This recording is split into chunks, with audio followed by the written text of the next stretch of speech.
البيت الأبيض يعلن عن فشل محاولات اغتيال السفير الأمريكي في بولندا. إدانات عالمية واسعة ودعوات لعقد جلسة لمجلس الأمن الدولي. متحدث باسم البيت الأبيض يتهم موسكو بتدبير الحادثة في وارسو.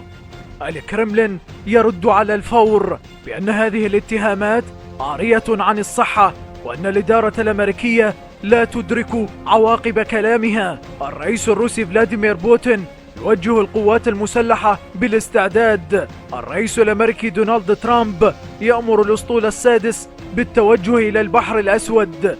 الأمين العام للأمم المتحدة أنطونيو غوتيريس في كلمة عاجلة يدعو واشنطن وموسكو إلى ضبط النفس. بكين تدعو واشنطن إلى تغليب لغة العقل. استنفار أمني عالمي. لندن تدعو لعقد جلسة في مجلس الأمن الدولي فورا، وواشنطن ترفض حضور الجلسة. باريس تدعو إلى الحكمة في التعامل مع الموقف.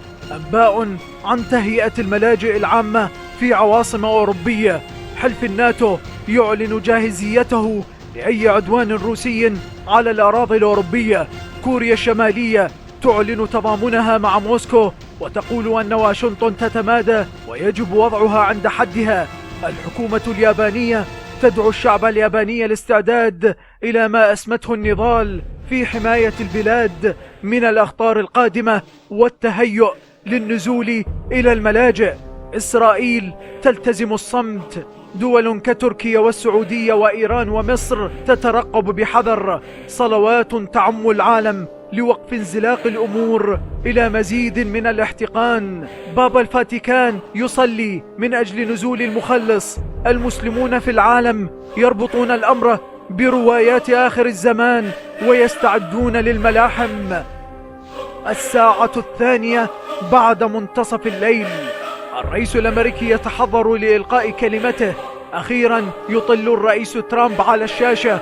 ترامب مرتبك، يبدو عليه القلق، يحبس أنفاسه ويعلنها صراحة على روسيا أن تدفع الثمن.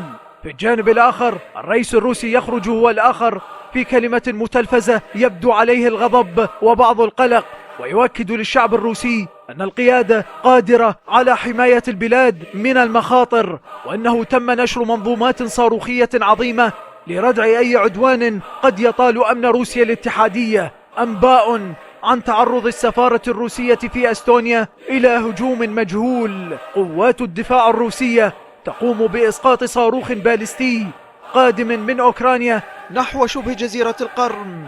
إطلاق صافرات الإنذار في أغلب دول العالم. لقد اندلعت الحرب.